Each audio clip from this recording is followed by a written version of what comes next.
اعوذ باللہ من الشیطان الرجیم بسم اللہ الرحمن الرحیم رب اشرح لی صدری ویسر لی امری واحلل عقدۃ من لسانی یفقہوا قولی۔ السلام علیکم ورحمۃ اللہ وبرکاتہ۔ آج ہم قرآن کریم کی چند ایسی آیت کے بارے میں بات کریں گے جو انسان کی انفرادی زندگی، عبادت اور معاشرتی نظام تینوں کو درست کرتی ہیں۔ یہ آیت سورۃ البقرہ کی آیت 178 سے 186 ہیں۔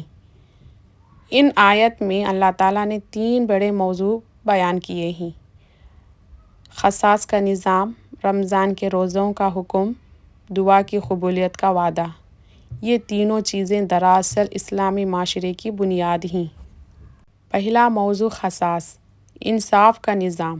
اللہ تعالیٰ قرآن میں فرماتے ہیں، سورۃ البقرہ آیت نمبر 178 میں، یا ایھا الذین آمنوا کتب علیکم القصاص فی القتلى، اے ایمان والوں، تم پر قتل کے معاملے میں قصاص فرض کیا گیا ہے۔ یہ آیت اسلام کے عدل کے نظام کو بیان کرتی ہے۔ اسلام ایسا معاشرہ بنانا چاہتا ہے جہاں ظلم نہ ہو، کسی کا حق نہ مارا جائے، انسان محفوظ ہو۔ اسی لیے اسلام نے قصاص کا قانون دیا۔ قصاص کا مطلب کیا ہے؟ قصاص کا مطلب ہے جرم کے مطابق انصاف، یعنی اگر کسی نے قتل کیا ہے تو اسی کے مطابق انصاف کیا جائے گا۔ لیکن اسلام صرف سزا نہیں دیتا، اسلام معافی اور رحم کا راستہ بھی کھلا رکھتا ہے۔ اگر مقتول کے وارث چاہے تو وہ معاف بھی کر سکتی ہیں۔ یہ اسلام کی خوبصورتی ہے۔ قصاص میں زندگی ہے۔ اللہ تعالیٰ فرماتے ہیں قرآن میں سورۃ البقرہ 179، وَلَكُمْ فِي الْقِصَاصِ حَیَاتٌ یا اُولی الْأَلْبَابِ، اے عقل والوں، قصاص میں تمہارے لیے زندگی ہے۔ یہ ایک بہت گہرا جملہ ہے۔ بظاہر لگتا ہے کہ سزا سختی ہے، لیکن حقیقت یہ ہے کہ جب قانون مضبوط ہوتا ہے تو جرم کم ہو جاتا ہے۔ اسی لیے قصاص قتل کو روکتا ہے، ظلم کو ختم کرتا ہے، معاشرے کو محفوظ بناتا ہے۔ دوسرا موضوع رمضان کے روزے۔ پھر اللہ تعالیٰ روزوں کا ذکر کرتے ہیں قرآن میں سورۃ البقرہ آیت نمبر 183، یا ایھا الذین آمنوا کتب علیکم الصیام، اے ایمان والوں، تم پر روزے فرض کیے گئے ہیں۔ روزہ اسلام کی ایک عظیم عبادت ہے، لیکن قرآن روزے کا مقصد بھی بتاتا ہے، لعلکم تتقون، تاکہ تم متقی بن جاؤ۔ روزے کا اصل مقصد روزہ صرف یہ نہیں کہ انسان کھانا چھوڑ دے، پانی چھوڑ دے، بلکہ روزہ انسان کے دل اور کردار کو بدلنے کے لیے ہے۔ روزہ ہمیں سکھاتا ہے صبر، برداشت، خود پر قابو، اللہ تعالیٰ کا خوف۔ روزہ انسان کو گناہوں سے بچاتا ہے۔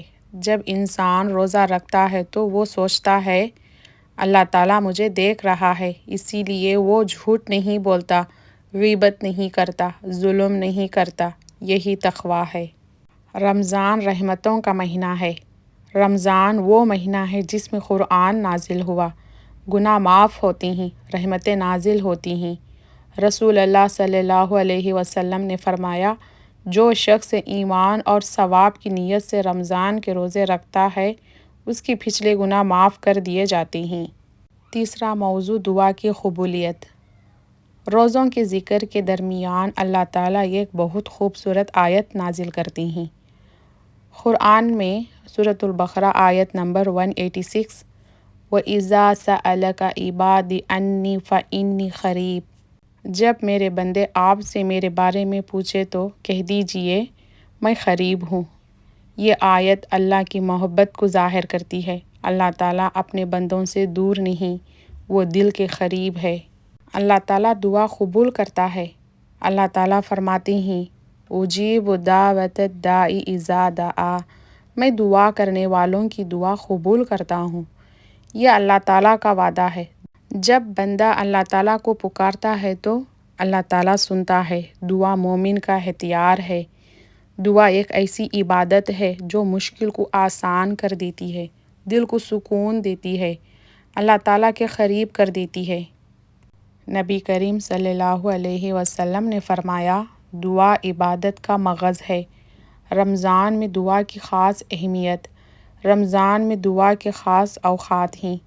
افطار کے وقت، سحری کے وقت، لیلۃ القدر۔ رسول اللہ صلی اللہ علیہ وسلم نے فرمایا، روزے دار کی دعا افطار کے وقت رد نہیں کی جاتی۔ ہماری زندگی کے لیے عملی سبق۔ ان آیت سے ہمیں بہت بڑے سبق ملتے ہیں۔ انصاف قائم کرے، ظلم کے خلاف کھڑے ہو، روزوں کو حقیقی بنائیے۔ روزہ صرف بھوک نہیں، یہ تقویٰ کی تربیت ہے۔ دعا کو اپنی طاقت بنائیے، اللہ تعالیٰ سے مانگنا سیکھیں، کیونکہ اللہ تعالیٰ قریب ہے۔ طاقتور نصیحت۔ اگر ایک معاشرے میں 3 چیزیں آ جائیں، انصاف، تقویٰ اور دعا، تو وہ معاشرہ دنیا کا بہترین معاشرہ بن سکتا ہے۔ اختتامی دعا۔ اللہ تعالیٰ ہمیں قرآن کو سمجھنے کی توفیق عطا فرمائے، ہمیں انصاف قائم کرنے والا بنائیے، ہمیں سچا روزے رکھنے والا بنائیے، اور اللہ تعالیٰ ہماری دعائیں قبول فرمائے۔ آمین آمین یا رب۔